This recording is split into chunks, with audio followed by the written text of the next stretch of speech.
and I will not cease to be the greatness that I am. I need an opportunity to have stability, a sanctuary where I can feel safe and not worry about possessions that truly don't mean anything. You don't feel safe out here? Not at all. So why not just go back home? Because it's not. What's up, YouTube? Atlanta Street Interviews out here with another one. So we got a young lady out here today. How you doing today, miss? I'm alive. Okay. And so, how old are you? My name is Miss Aviation Divination. According to me, I'm 1,009 years old because I'm an eternal soul, but I'm 34 in the flesh. Okay. Okay. And so, how long have you been homeless? Hold on. All right. Sorry, YouTube. I had to. Okay. I'm sorry. What did you just say? Repeat that. I've been homeless repeatedly from November to now. Because when you are homeless and employed, you have to carry all of your belongings with you to your employer, which makes life that much more difficult. And so I've been able to keep employment.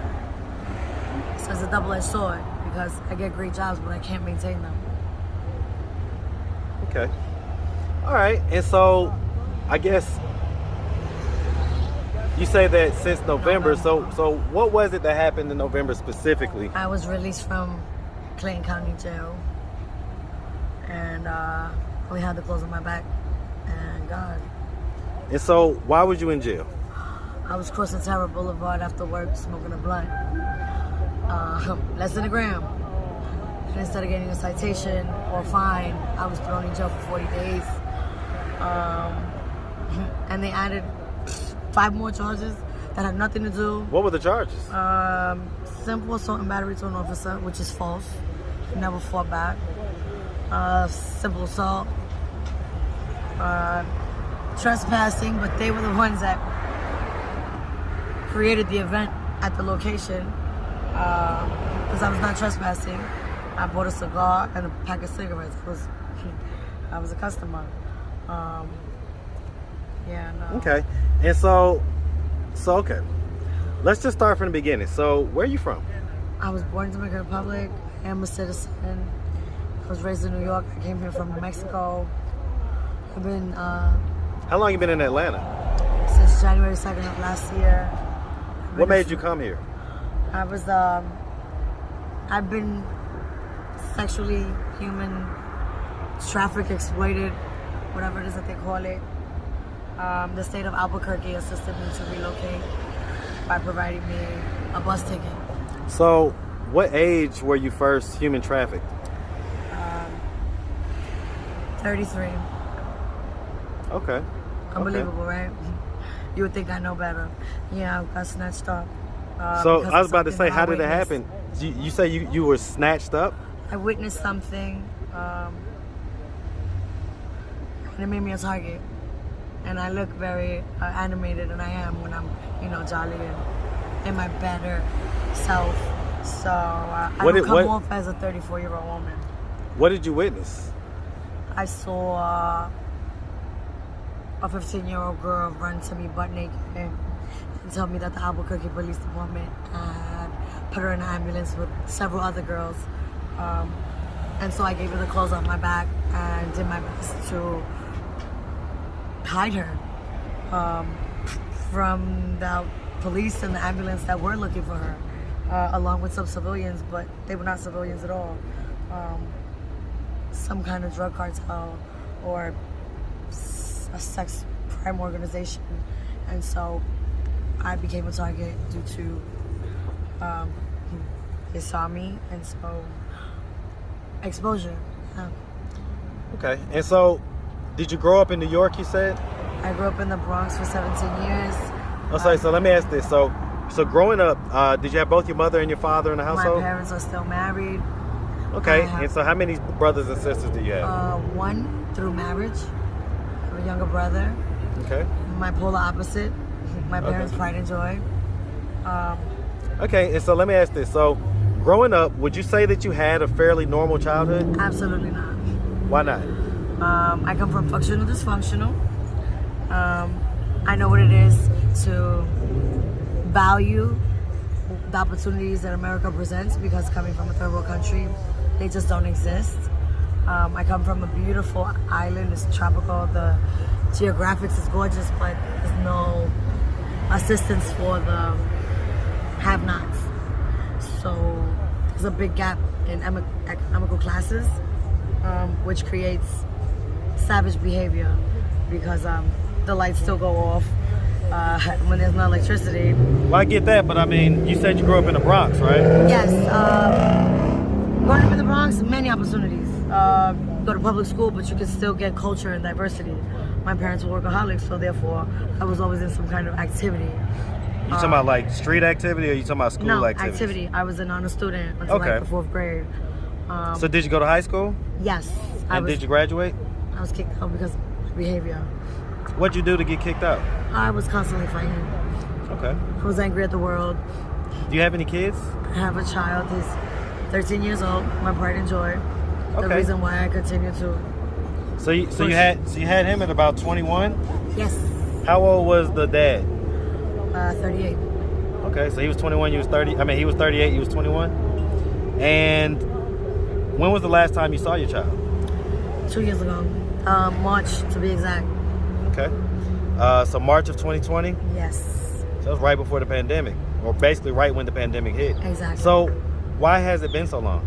I moved to Albuquerque in March of 2020, and the plan was to have him move there, but due to the dangers, it never transpired. And then I moved here, and that was the goal. But since moving here, I haven't had stable home life. I was raped in Riverdale in a house where I rented a room that I paid for in my own backyard. I don't know who the fuck raped me, but I woke up with hideous marks, and the police didn't really take it seriously, which is sad. Were you living at that house by yourself? No, it was a room in Okay, so you was house. renting a room and somebody Right. raped you? In my backyard. Was that your first time ever being raped? No, and that's why I'm disgusted, because I When don't was the first understand. time that you experienced that? I was gang raped by the Latin Kings at 15. By the who? Latin Kings The Latin Kings? gang. Okay, so that was up in New York, that was up in the Bronx, and that was at 15? How many guys raped you? I can't exactly say. My mother reported me missing. I was missing for 4 days. That was the first time I got an STD. What STD did you get? Chlamydia and trichomonas. I was in and out of consciousness, so I can't really account for how many people had sex with me, but I know that I was missing for 4 days because it's on record. Did they like kidnap you or something, or I did went you to a party, willingly? and I never left. Okay, I was drugged, and so I get it. Okay. I'm not a victim. I have been traumatized, but I'm not traumatized. I'm highly intellectual. I've published many writings on Amazon. I have an Editor's Choice Award from 2006. I participated in the Science District Fair for the Bronx. I take pride in my intellect. However, people don't see intellect, they see circumstance. I'm fed up with being sick and tired. My family can't imagine when I tell them that I'm homeless, that this is what homeless looks like. I was just about to ask, man. Does your family know that you're homeless? Does your mom and dad know? They do. I've been invited to go back home. However, I've been on my own so long that I cannot accept going back home with nothing. My parents are not the type of parents that come home and hug and kiss and all that good shit. It's more like, functioning, dysfunctioning. I can't adjust. Well, I mean, is it because they argue a lot or something? No, or? it's just that I don't meet their expectations. Well, I mean, you said that you keep getting good jobs, though. Why can't you go up there, get a good job, and kind of get back on track? It's Commonwealth State. I've been to jail in Pennsylvania. If you don't have a car, public transit sucks, which is like non-existent after 6 p.m. So I was just about to ask, who does your son live with? My mother, my father. Okay, so you stay, okay. And, so I mean, I guess, again, why not just go back home? Why not suck up your pride and... It's not pride. Okay.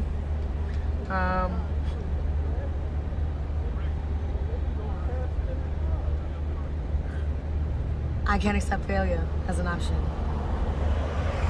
Me going home to my mother and father would put me in a roof, and then what? I'd still be uncomfortable. I still would be restricted because my parents have curfew and all these other things, and I'm 34. I understand that there's respect, but I know what family looks like. I think some people would say that you could just have a plan to be there temporarily and kind of suck it up. So maybe you have a plan to be there for 6 months or whatever. You build up your money base, you go get your own spot. And so you just kind of have to suck it up for a little while.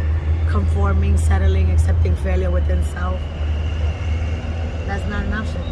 I get it, but I mean, some people will call this state of where you're at failure. Nope, because I haven't failed. I'm not my circumstances. This is temporary. It's frustrating, but I'm able to work. I'm able to save. The circumstances having all of this, which is nothing, but it's necessary. Okay. And so you were saying earlier that, as a woman out here, a lot of guys are just trying to basically have sex with you. Yes, it's disgusting. Are they trying to solicit sex? Are they trying to pay you for sex or? All kind of things. Some of them blatantly disrespect me and just offer me dick. Some of them offer me money for sex, but I'm not soliciting sex. And you were saying that some guys offer a place to stay, but it's on a condition of giving sex? Right. And so that's nothing that you've ever considered? That's not something I'm interested in. Have you done it before? I stayed with someone that offered me assistance, and that's how I ended up in Atlanta Rescue Mission with this mark on my face. No one should be controlled or manipulated in order to feel assisted. I know what it is to help. In my YouTube channel, that's what I discuss, that's what I give. Unconditional love. Oh, shout out your YouTube channel, by the way. It's called Welcome at Smile. Thank you. It's been up for a year. What I write is motivational. I give testimony as to, I know what love is, I know what help is. When you help someone, it's not to, I did this for you, so tomorrow you could do this for me. That's manipulation. That's leverage. To help someone is, I'm going to do this because it is going to assist you to be the better version of yourself that I know you are capable of, without any intent of cashing in or pulling it up in the future to gain from it. I got you. All right, so listen, I mean, if anybody out there, well, I'm gonna ask 2 questions. The first is, I'm gonna ask 3 questions. One, if you could get in the time machine and go back to any age that you was ever, and if you had just 30 seconds to give yourself any piece of advice, what age would you go back to, and what advice would you give yourself? I'll be very honest. I wouldn't take any of it back.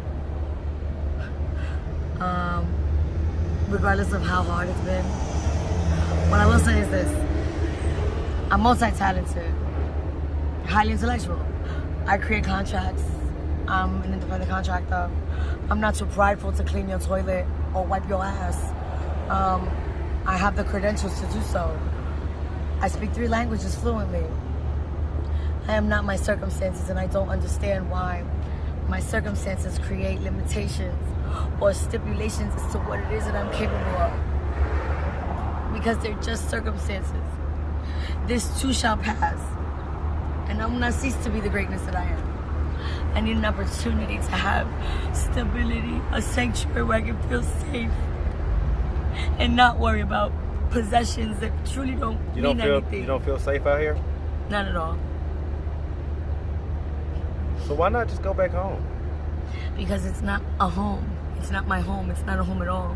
I get it. I guess some would also say that your son is there. Right. And so why not want to be a little more involved in his life and also kind of have a stable place to get your life together? It sounds great, but when you're not happy, your kids see that. When you're not fulfilled, your kids see and feel that. And when functioning dysfunctional doesn't function due to unrealistic expectations, lack of communication, judgment. My parents love one another.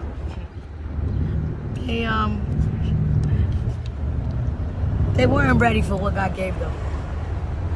So if anybody out there that was watching wanted to reach out to you and donate or help, do you have a social media or Cash App or anything like that? Absolutely. What's your Cash App? Shout it out.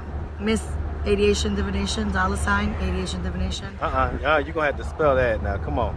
Okay, so I'm on Facebook, Instagram, Pinterest, Twitter, LinkedIn. I truly am able to assist you.